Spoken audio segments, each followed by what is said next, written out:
alors que les équipes pédagogiques travaillaient depuis près Une salle bondée d'étudiants et de membres du pôle universitaire de Martinique. L'heure est grave. La vice-présidente dénonce des faits qui mettraient en péril le bon fonctionnement de l'université.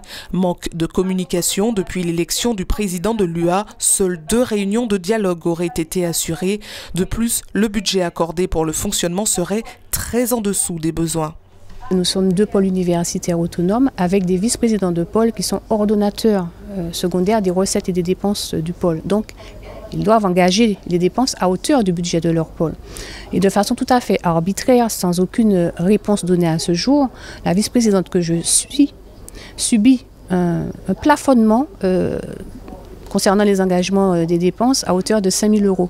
Ce n'est pas un problème Guadeloupe-Martinique puisque, à ma connaissance, il y a le même plafonnement qui est également positionné au niveau donc, du pôle universitaire de la Guadeloupe. C'est un problème de dysfonctionnement d'établissement, c'est un problème de dysfonctionnement au niveau de la gouvernance qu'il faut régler. Des dysfonctionnements pour la mise en place de la formation sont également pointés du doigt. Sans planning de travail concret, l'université pourrait perdre de nombreux candidats qui se tourneraient vers des structures qui leur assureraient des cursus plus sûrs.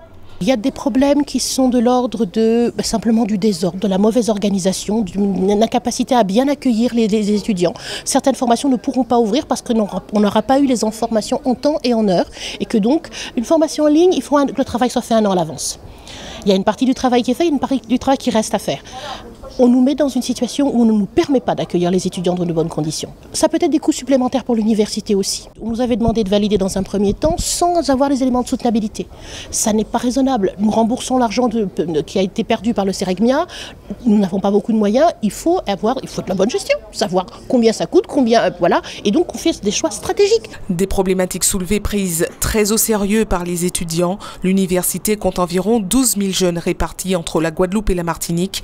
L'unité reste importante. On est encore plus sensibilisé par le problème qu'il y a et c'est vrai que ça nous intéresse un peu plus de savoir comment va se passer en fait les années précédentes, comment l'université va continuer à s'agrandir, à pouvoir continuer à faire son rôle, en fait, tout simplement d'instruire les étudiants. Il faut les soutenir quand même, parce que si tous les étudiants ils partent, ils n'auront plus les financements, les moyens de continuer avec l'Université des Antilles de la Martinique. C'est quand même un peu fatigant parce que ça freine un peu le processus de la formation, mais on espère que ça avancera.